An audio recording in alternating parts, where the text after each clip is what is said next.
Hallo und herzlich willkommen zurück zu einem neuen Video von uns. Heute Thema Flucht aus Südaustralien. Auch wir sind hier in Australien von dem Coronavirus betroffen. Wie die ganze Nummer ablief, wird Melissa euch jetzt in unserem neuen Video erzählen. Viel Spaß!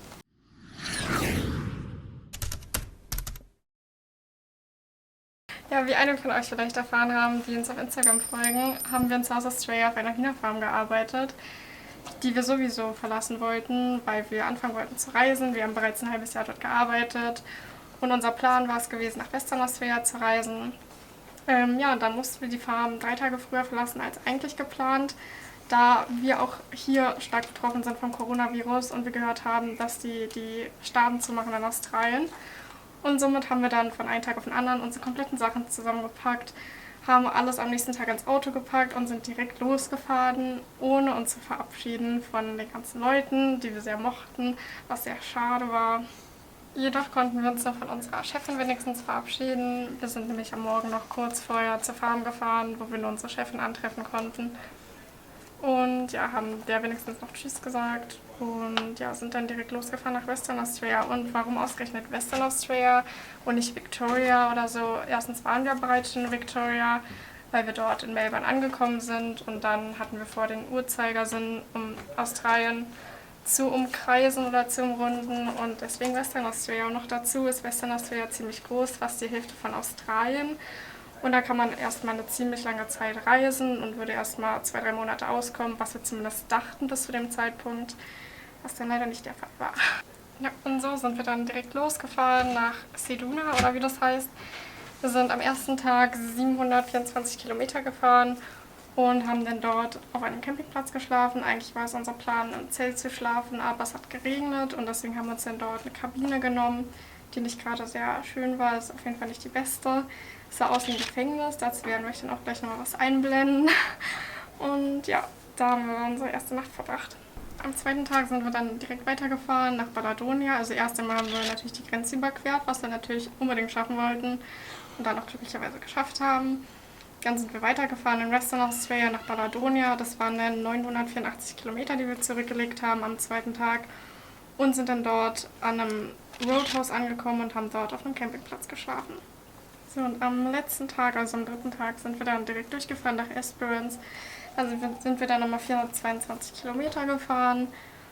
Also vorher gab es auch gar nichts, was man sich hätte angucken können. Vorher war halt nur der Nullarbor, wo nichts weiter ist, wo einfach nur die längste gerade Strecke ist. Und deswegen das nächste, was man sehen kann, ist Esperance, weshalb wir dorthin gefahren sind.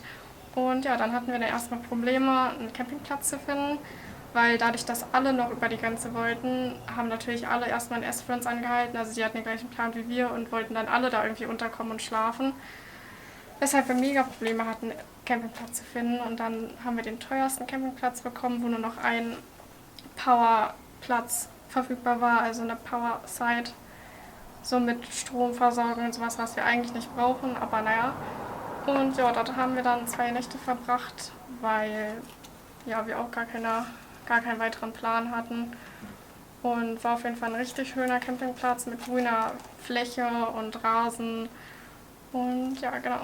In Esperance ist dann auch der Great Ocean Drive, den wir dann auch einen Tag gefahren sind. Ist auf jeden Fall ein richtig schöner Drive, ist wie so ein Zirkel, den man einfach lang fährt, an wunderschönen Stränden entlang. Und ja, den sind wir auf jeden Fall den einen Tag lang gefahren. Dazu werden wir euch aber noch ein extra Video machen und euch mehr dazu im nächsten Video erzählen.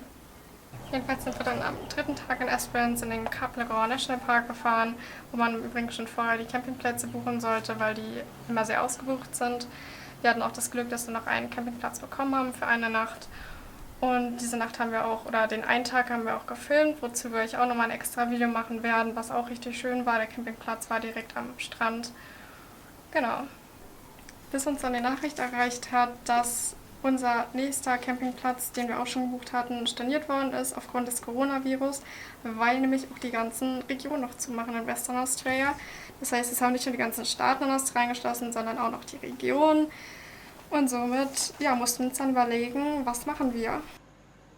Was machen wir denn jetzt? Ja, wir haben dann auch nicht lange gebraucht zu entscheiden, was wir machen. Uns wurde dann direkt klar, dass wir eigentlich nach Perth müssen, weil wir hier die meisten Chancen haben, einen Job zu bekommen. Weil Reisen können wir jetzt eh nicht mehr, es wird uns untersagt, hier zu reisen. Und von daher bleibt uns eigentlich nichts anderes übrig, als wieder arbeiten zu gehen. Ja, und somit sind wir dann direkt nach Perth gefahren, beziehungsweise erstmal nach Albany, wo wir den ersten Zwischenstopp gemacht haben, oder den nächsten Zwischenstopp mal wieder. Dort sind wir dann am ersten Tag 483 Kilometer gefahren, haben dann in Albany geschlafen, eine Nacht, und dann am nächsten Tag direkt weiter nach Perth, wo wir dann nochmal 414 Kilometer gefahren sind und uns dann direkt im Anschluss eine Wohnung angeguckt haben, also beziehungsweise ein Haus, was wir schon vorher bei Gumtree rausgesucht hatten. Das nennt man so Flatmates oder Flatshare, also dass man seine Wohnung halt mit anderen Leuten teilt, weil eine eigene Wohnung kann man das natürlich nicht leisten. Und ja, dann sind wir direkt hierher gefahren, haben uns das Haus angeguckt und ja, er meinte direkt, wir können hier bleiben, und seitdem wohnen wir hier in Perth und haben unser kleines eigenes Zimmer und wir teilen uns die Wohnung mit 2 Männern. Also der eine, dem das Haus auch gehört, der hat auch einen 7-jährigen Sohn, der ist auch ab und zu hier. Und ja, wir haben uns auf jeden Fall schon gut hier eingelebt, ist auf jeden Fall alles neu, modern, wir fühlen uns auf jeden Fall richtig wohl hier. Und ja, wir hoffen jetzt natürlich, dass wir hier irgendwie einen Job bekommen. Das ist halt zur Zeit des Coronavirus ziemlich schwierig, weil viele Leute ihre Jobs verlieren. Wir hatten jetzt die Hoffnung, dass Marcel vielleicht oder wir irgendwie als Auslieferer irgendwie irgendwelche Auslieferjobs machen können. Also vielleicht Marcel für Uber Eats, dass wir einfach irgendwie nicht unser Reisegeld ausgeben müssen, weil wir haben jetzt natürlich so viel Geld gespart gehabt auf der Farm und wollen das halt nicht alles jetzt ausgeben. Wir wollen das natürlich fürs Reisen behalten. Und ja, wollen jetzt erstmal ein bisschen Geld zur Miete verdienen.